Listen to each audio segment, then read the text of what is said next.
Bonsoir, bienvenue, merci d'être sur TNTV. Tout de suite, les titres que nous allons développer ce jeudi. Accident spectaculaire ce matin à Af-Haïti. Un camion de plusieurs tonnes a fait une sortie de route et atterri dans un ravin menaçant plusieurs habitations. Le chauffeur indemne témoigne ce soir. 4 heures ont été nécessaires pour dégager le poids lourd. À séance houleuse au CESEC hier, le projet de loi sur les tickets restaurants Tam Ameitei divise les membres de l'institution. Ce matin, ils ont rejeté le texte. Un texte jugé lourd et inefficace selon les patrons. Pour les syndicats, au contraire, il viendrait favoriser le pouvoir d'achat des salariés. À la découverte de l'artisanat d'art des Tuamotu-Gambier également dans ce journal. Près de 60 artisans exposent depuis ce matin Place Toata. Un chiffre de participation record cette année. Et vous le verrez, au Tuamotu, la transmission du savoir-faire est en marche. Du sport aussi dans cette édition avec nos Haïtos évoluant à l'étranger. Nous irons en France et en Nouvelle-Zélande pour prendre des nouvelles de nos volleyeuses professionnelles, de nos champions de football mais aussi de crossfit. T-Ara Sport, c'est comme chaque jeudi avec Oriano Tefou. Enfin, restez avec nous. Juste après, en direct de nos studios, nous rejoindrons Mike Léral. TNTV consacre ce soir un débat aux violences conjugales.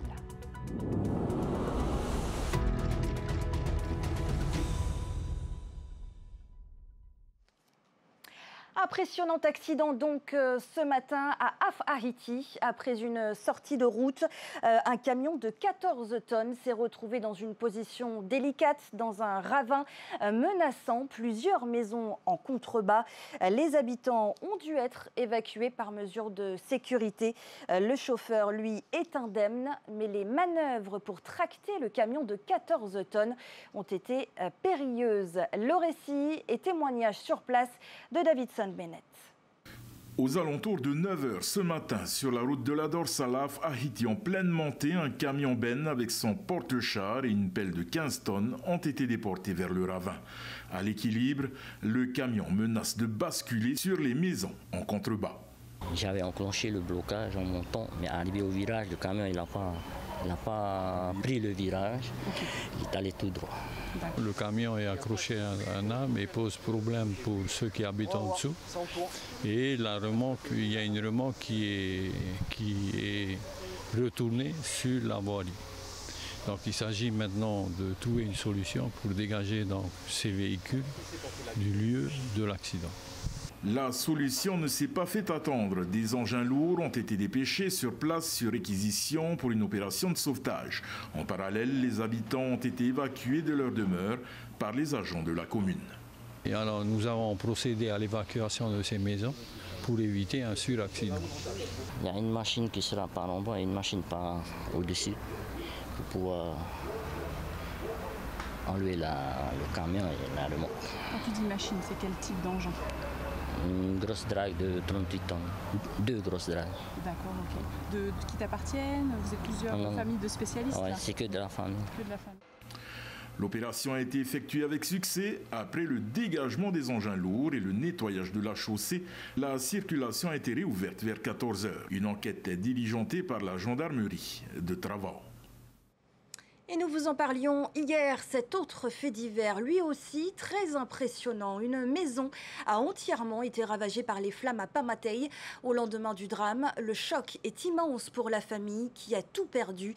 Elle a accepté de témoigner ce soir, un témoignage recueilli par Roanoui Atuahiva et Mérité Ato. 18 ans de vie et de souvenirs réduits en cendres, c'est le drame que vient de vivre la famille Yonso. Hier après-midi dans le quartier de Pamatei, un incendie a ravagé la maison familiale. Un choc immense, mais heureusement, aucun membre de la famille n'a été blessé. En positif parce qu'on est tous en bonne santé. A priori, le feu a pris dans une des chambres de mon fils. Donc si c'était arrivé la nuit, ça aurait pu être un drame. Donc là, on a perdu nos animaux, c'est ça le plus dur. Et puis là, on va petit à petit. Là, on est venu voir s'il restait des choses, mais tout a été détruit, tout est perdu.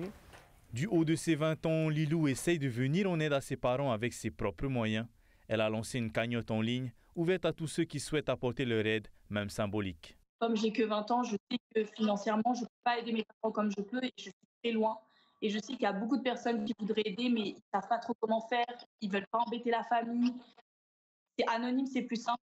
J'ai utilisé mon influence pour pouvoir ouvrir une cagnotte et dire aux gens que s'ils voulaient donner même 1 euro, ça pouvait tout changer. Selon les premiers éléments, l'incendie serait parti d'une défaillance électrique. Un rappel brutal que ce genre d'événement peut toucher n'importe qui, à n'importe quel moment. C'est extrêmement choquant, c'est tout perdre en un instant, devoir se reconstruire de zéro. Donc ça me montre vraiment que rien n'est acquis. Tout peut paraître en un instant.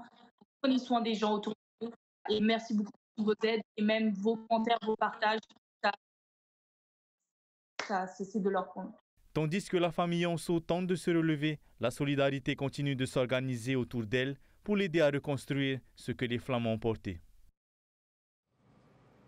Et si vous voulez faire un geste pour cette famille, toutes les informations sont à retrouver sur notre site tntvnews.pf. Ils ont entre 21 et 37 ans et la justice est en train de sceller leur sort. 5 hommes sont jugés en ce moment même pour trafic d'ice et blanchiment d'argent. Ils avaient été interpellés le 4 octobre dernier à Mo'orea, sur place au palais de justice. Voyez ce compte-rendu de Sam Teinaouri. Des dizaines de personnes sont venues soutenir les 5 prévenus jugés pour trafic d'ice et blanchiment d'argent. Des parents ou amis du quartier, c'est d'ailleurs dans le quartier que tous auraient été approchés par les meneurs du réseau de trafic d'ice pour se faire de l'argent facilement. Ils pouvaient gagner entre 25 000 francs par semaine à 10 millions par semaine. Un seul parmi les 5 prévenus avait déjà été condamné pour trafic de stupéfiants. Les autres éprouvaient des difficultés à trouver du travail et c'est l'argument qu'ils ont utilisé pour se laisser séduire par l'argent généré par le trafic de drogue. Le procès pourrait durer jusque tard ce soir. Sur les 5 prévenus, un seul avait un vrai travail avant de se lancer dans le trafic d'ice. Il préparait et vendait des plats de ma'a avec sa femme. Il a déclaré au juge que ses revenus étaient suffisants pour subvenir aux besoins de sa famille. Avec le trafic d'ice, il a gagné des millions, mais aujourd'hui, il risque 10 ans de prison. Et non loin du palais de justice à Taraheuil, 2 élus de l'Assemblée ont interpellé le ministre de l'Éducation sur la situation au collège de Tubouei après la suspension du principal Willy Veiho. Selon Roni Teri-Ipaya, cette décision n'a pas été prise à la légère. Elle est le résultat d'une procédure engagée depuis plusieurs mois par le ministère de l'Éducation, la DG2E et le vice-rectorat. Si l'on ne connaît toujours pas les raisons de cette suspension, le ministre a tenu à rappeler son devoir de confidentialité. On l'écoute au micro de Sam Teinaouri.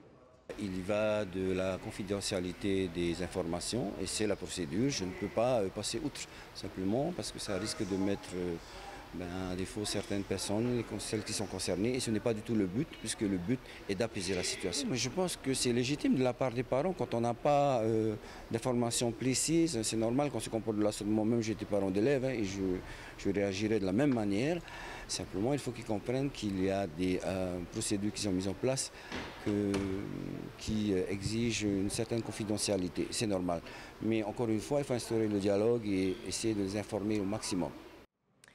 Le projet de loi sur les tickets restaurants baptisé Tama'a Meitei divise les membres du CESEC.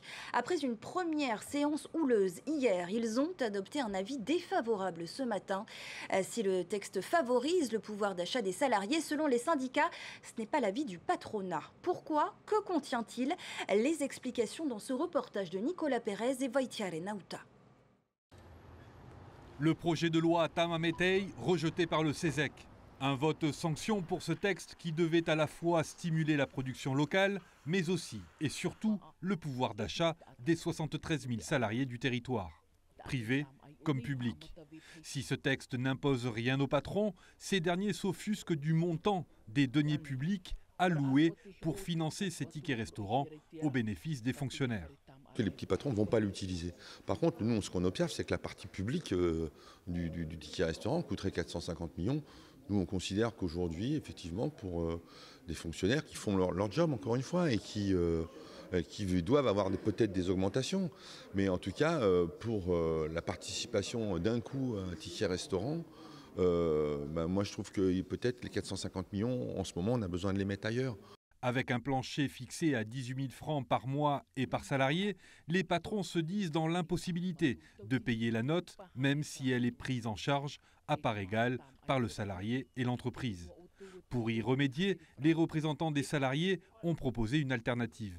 On a proposé, nous, à ce que ce plafond, ou ce minima de 18 000 francs, puisse être rabaissé à 5 000 francs, un peu 4 800 francs, pour que ça puisse correspondre à ce que les petites entreprises puissent supporter.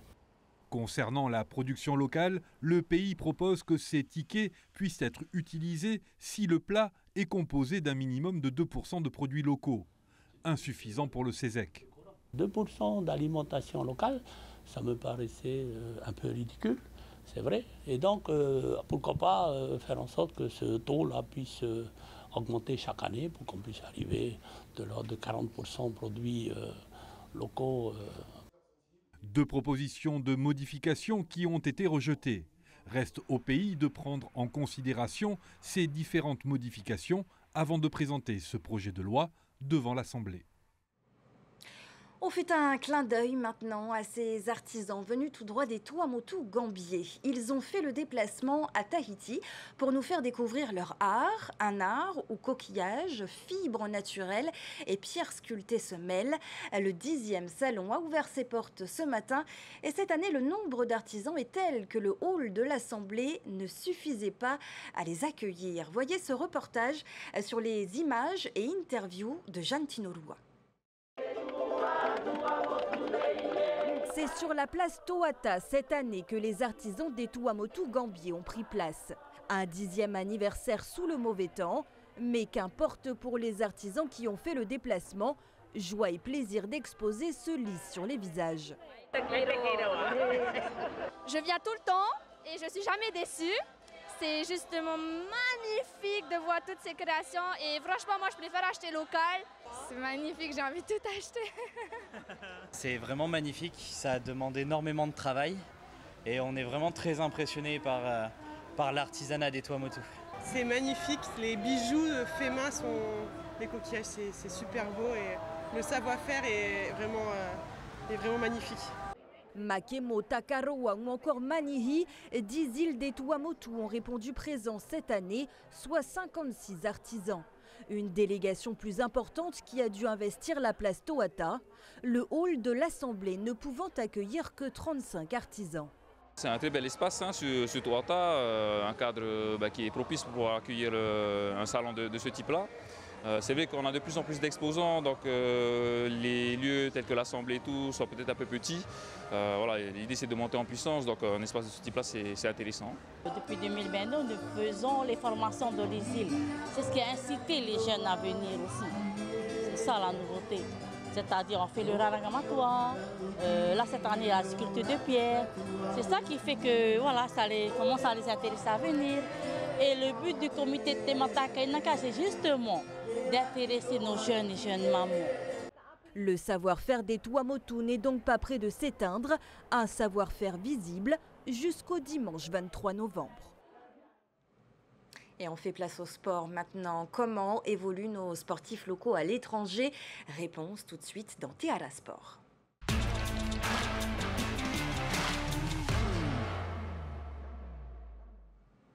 Et Oriano est avec nous. Oriano, Yorana. Yorana Soufi. Alors, on part en métropole où nos volleyeuses tahitiennes sont engagées dans le championnat de France Ligue A, le plus haut niveau du volleyball français. En effet, Sophie, Kahaya Tobra et Tehia Labas défendent les couleurs de Saint-Dié-des-Vosges en première division. Les Loups vont remporter leur dernière victoire il y a 2 semaines face à l'équipe France Avenir sur un score net de 3-7-0. Une belle performance qui leur a redonné confiance avant la suite du championnat. Écoutez, classement Oriano, comment ça se présente? Eh bien Sophie, la saison est encore longue et les Vosgiennes restent pleinement dans la course avec 2 victoires depuis le début de la saison. Saint-Dié occupe actuellement la 10e place du tableau. Prochain défi, un déplacement à Évreux ce samedi 15 novembre pour la 7e journée du championnat. Faitoito à nos volleyeuses du Fénois. Faitoito et du volleyball, on passe au football et ce départ de l'AS Piret pour l'Hexagone, une nouvelle aventure en Coupe de France les attend. Effectivement, les Oranges sont partis depuis le week-end dernier, depuis Tahiti, et sont donc actuellement en région parisienne. Ils rejoindront la Côte d'Azur dès demain. Ils affronteront le FC Carnou, formation de National 3, pour le 7e tour de la Coupe de France ce samedi 15 novembre. Une belle opportunité de se mesurer au club métropolitain, j'imagine. Oui, tout à fait. C'est un retour attendu pour Pirée depuis 2 ans, depuis leur dernière participation. Les champions du Fénois, auteur d'un doublé Coupe de Polynésie chez les hommes et chez les dames, comptent bien défendre fièrement les couleurs de leur club sur le terrain provincial, comme nous l'explique le capitaine de l'équipe, Donovan Bourbar, à leur départ de Tahiti. On l'écoute. C'est toujours excitant ces genres de matchs, hein, surtout quand tu sors un peu du championnat local. C'est bien d'aller jouer ce niveau-là, quoi, hein. En plus en France, dans de bonnes conditions, ça change. On ne connaît pas du tout cette équipe. Le coach a visionné un peu le match, mais nous, ça va être une grande surprise pour nous les joueurs. Et en plus, avec le climat aussi qu'il va faire là-bas, ça va cailler, quoi. Le coach a préparé un petit match amical sur Paris contre des jeunes, je pense. Ouais, ça serait pas mal, avoir un petit match dans les jambes avant la Coupe de France, quoi. Pour un groupe, c'est ça aussi qui renforce la cohésion, hein. Des déplacements comme ça, on apprend à se connaître et tout. Là, c'est 4e, 5e déplacement qu'on fait ensemble et ça nous aide à nous souder, quoi. Et concernant le match amical disputé hier soir contre la 3e équipe du PSG face à des jeunes, Pirée s'est incliné sur le score de 3-2, une aventure exceptionnelle pour notre équipe de football, Faitoto Anoaito, pour ce week-end. Et on quitte la France, Oriano, pour la Nouvelle-Zélande. Un athlète du Fénois s'est illustré le week-end dernier lors des championnats nationaux de CrossFit. Exactement, Sophie, on le voit à l'image, il s'agit de Heifara Voirin. Originaire de la presqu'île, il a réalisé une très belle performance à Cambridge. Il décroche la 4e place dans la catégorie intermédiaire, une épreuve relevée qui réunissait plus de 40 athlètes. Et il s'est particulièrement distingué sur un des WOD. Oui, tout à fait. Sur le 3e WOD du week-end, Heifara termine 2e grâce à une charge impressionnante. 125 kg soulevés à l'épaulé jeté. En tout, il a enchaîné 5 épreuves sur 2 jours. Un vrai marathon d'endurance et de force. Une super prestation pour notre représentant du Fénois sur la terre kiwi. Bravo à lui. Bravo à lui. Et on fait retour sur des performances la semaine prochaine. Jeudi prochain, plus exactement. Merci beaucoup, Oriano, pour toutes ces nouvelles. Et les équipes de TNTV ce soir aussi sont mobilisées en ce moment même dans le grand studio où se déroulera dans quelques instants un débat alors qu'un observatoire des violences faites aux femmes sera inauguré la semaine prochaine. Nous vous proposons dès ce soir un touati pour mieux comprendre et mieux combattre ces drames du quotidien. Mike Léral est déjà en plateau. Mike, pourquoi avoir choisi ce thème de débat ? Bonsoir Sophie, et bien tout simplement parce que 500 femmes se présentent chaque année devant le tribunal parce qu'elles sont battues par leurs conjoints. Et ça, c'est le chiffre de Gwenola Jolicose, la première présidente de la Cour d'appel. Mais il y aurait, selon les forces de sécurité, 2000 femmes en tout qui seraient concernées par ces violences. Donc elles sont encore plus présentes que cela au Fénois. Et pour ces victimes, c'est la double peine, bien sûr, puisqu'elles, non seulement elles sont battues, mais en plus, elles doivent quitter leur foyer. Et je vous propose justement d'écouter une femme qui séjourne au Puotehau, un foyer pour femmes battues, et elle interrogé par Sam Tenore. Regardez. Tu redeviens un enfant. J'ai l'impression d'avoir été puni alors que c'est moi la victime dans l'histoire. C'est moi qui ai été battu. Et c'est moi qui me retrouve en quelque sorte pour être protégé. Comme dans une prison. Ce témoignage sera diffusé plus longuement dans notre émission à 19h35 avec des invités que vous voyez déjà autour de moi qui viennent du monde de la justice, de la police et même de la recherche, ainsi que la vice-présidente Minari Gallon. Je vous dis à tout à l'heure. Merci beaucoup Mike. Et je précise que vous serez également accompagné de Tiarenoui Pahouiri et de Manon Kemounbaï. Tout Ati, paroles croisées consacrées aux violences conjugales. C'est donc à 19h35 en direct sur TNTV. Et c'est sur cette information que se termine ce journal. Ce soir également au programme, juste après le débat, l'émission Le meilleur pâtissier. Demain, retrouvez Mika Delattre pour vos journaux du week-end. Quant à nous, on se revoit bientôt. Très belle soirée et par avance, un excellent week-end à tous.